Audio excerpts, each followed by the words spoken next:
Just wanted to talk a little bit about structure of the eye and the nose and the mouth. First thing to understand is that the eye is a ball, and then the iris and pupil sit basically on the visible side of that.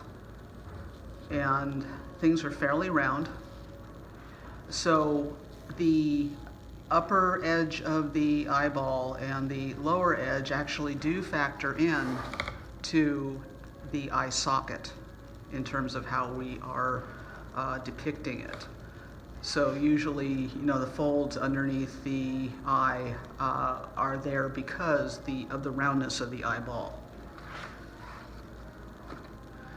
So instead of doing the proverbial almond shape and doing this, look for how the eye changes the various shapes of the eye opening itself. So look where the outer corner is and then the inward corner. And are they horizontal? Is the inner corner higher?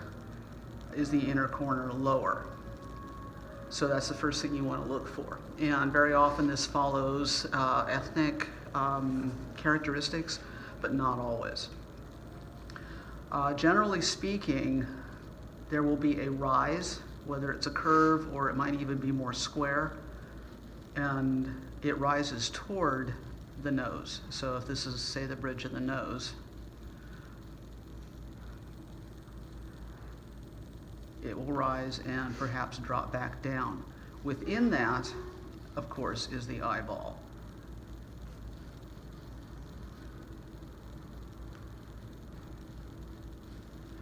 And the iris is usually covered on the top by the upper lid.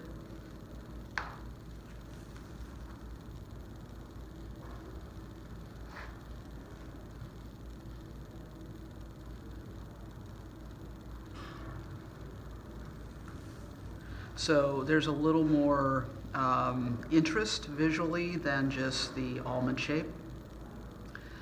And your object points or your landmarks for the eye will be, again, the inner corner, the outer corner, and what the upper lid is doing as it wraps over the eye, or wraps around the eyeball.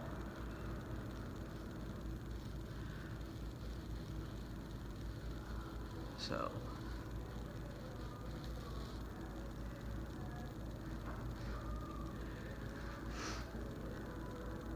with Asians, of course, the upper lid basically, you don't really see it. It is underneath the area above the eye, so you won't have this secondary crease. The crease is actually kind of hidden underneath, but it's still there, it's just hidden. One of the things you want to do is create a sense of thickness, because the eyelid has thickness, and so there's going to be like a ledge or a plane like that. And generally speaking, depending upon where the light is, where it's hitting, that plane is going to be lighter than the more vertical area below it.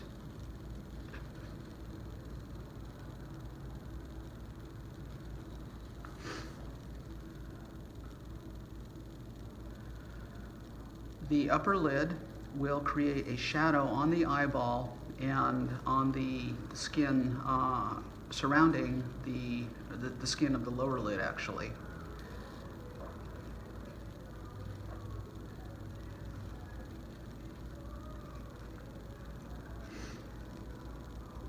And that helps give roundness to the eyeball, which you want.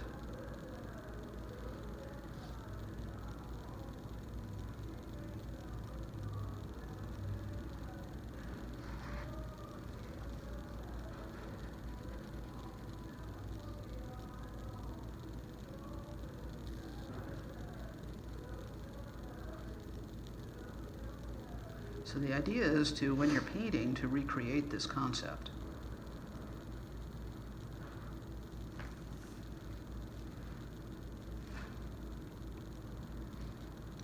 And then, of course, people with more maturity are going to have crow's feet or wrinkles, whatever you want to call them, over in this area.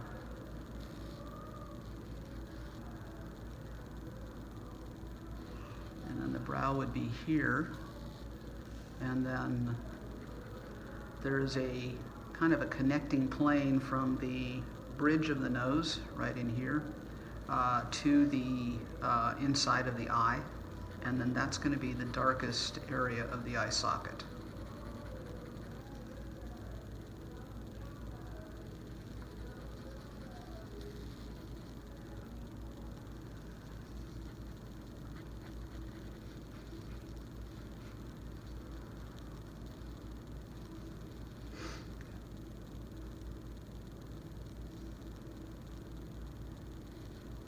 So again, look for the outside and inside points of the eye.